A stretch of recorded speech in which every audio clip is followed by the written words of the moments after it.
In this video, we will look at the social problem of who belongs using stories of students whose families may be just like yours. As we begin, please take a moment to think about your own family. How has family changed for you over time?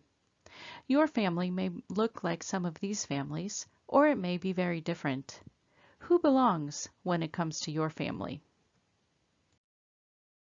Even though all families are unique, the traditional American family is the nuclear family, a family group that consists of two parents and their children living together in one household. This family is most often represented as a male and female heterosexual married couple who is middle class with two children. In the ideal picture, the family is white. They own their own house and at least one car.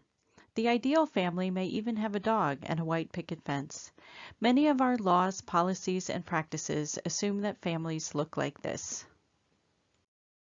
However, fewer and fewer children are living in a nuclear family.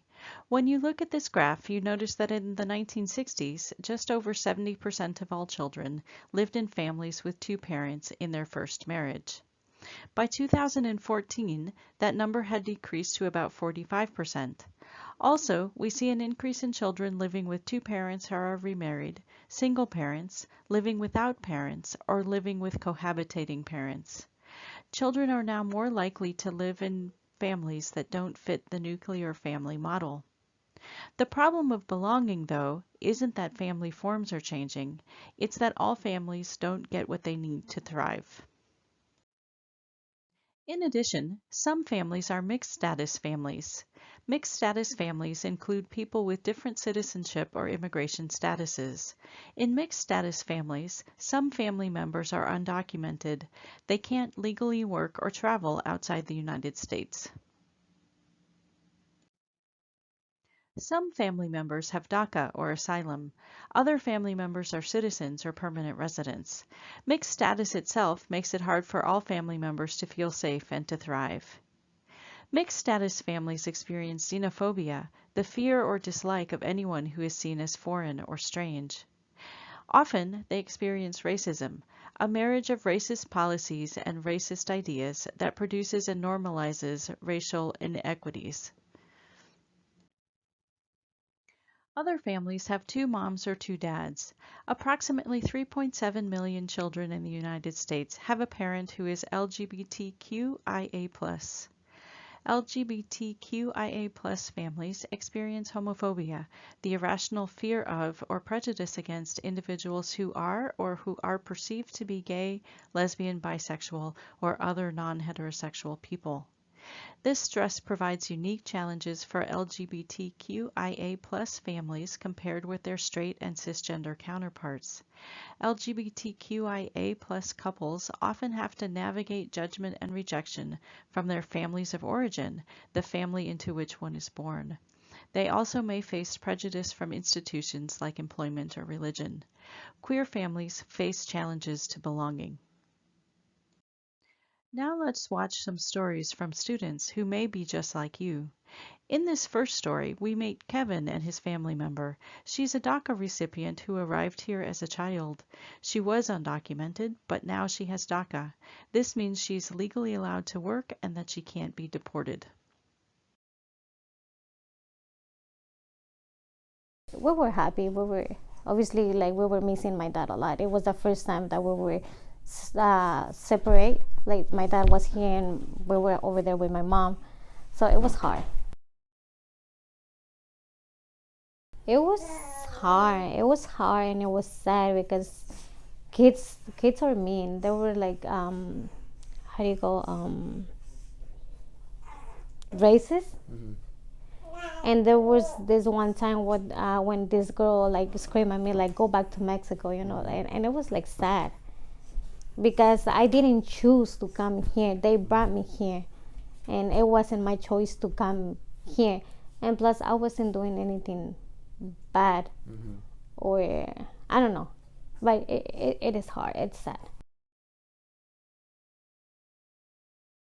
They see you like you're an immigrant, or like you're like they see you like you're less.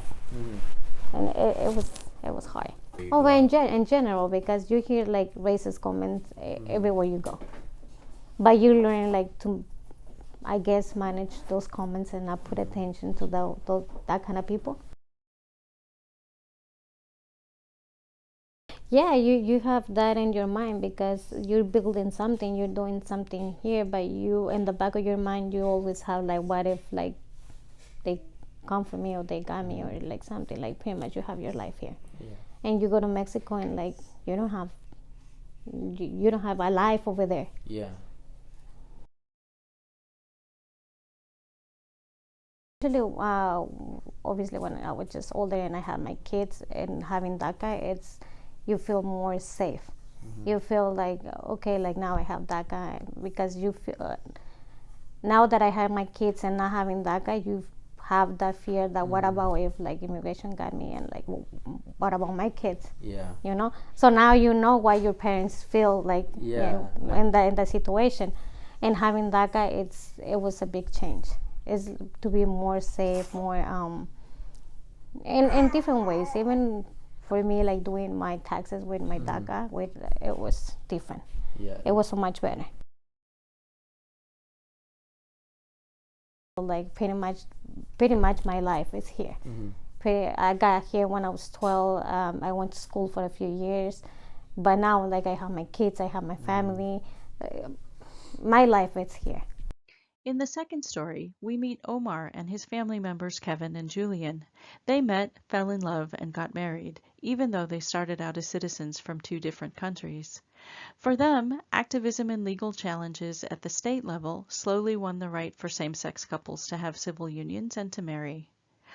On June 26, 2015, in the case of Oberfeld versus Hodges, the Supreme Court ruled that the fundamental right to marry is guaranteed to same-sex couples. This combination of social movement pressure and legal action fundamentally changed the definition of marriage in the United States. Let's listen to their story. Well, I came to this country as a visitor, and then I met a person who, where we was spending a good times, and then some reason, I mean, after my permit was expired, I have to back to my country, but we decide, when I decide come again and see what's going on with this person. So I'm here because I got married, and then I decided also because compared with my country, here is better economy opportunities. Yeah, I came to this country as legal because I came here as a visitor, but months later was when I got married. But my whole process to starting as visitor and get the residence was about 2.5 years process. And what was your experience?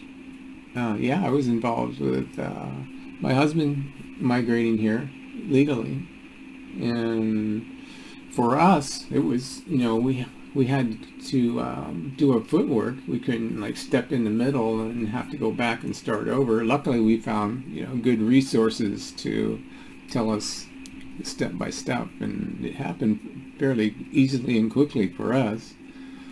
I mean, it's still a couple of years, but we did it ourselves, and the fees weren't a whole lot compared to having an attorney do it, which would have been a whole lot more money. But for us, it was an interview at a government office and paying the fees, and other than that, it wasn't really unpleasant at all. It was a good experience. In these stories, we see that families can take individual action to thrive using their own agency. We also see the power of collective action and social movements. Undocuqueers, people who are both queer and undocumented, who show that their identity is not only intersectional but also inseparable, fight for the social justice of belonging. We fight for the rights of immigrant families, queer families, and all families who experience oppression. Expanding our definition of family in our laws, policies, and practices, and in everyday life, creates a world in which all families belong. Belonging is social justice.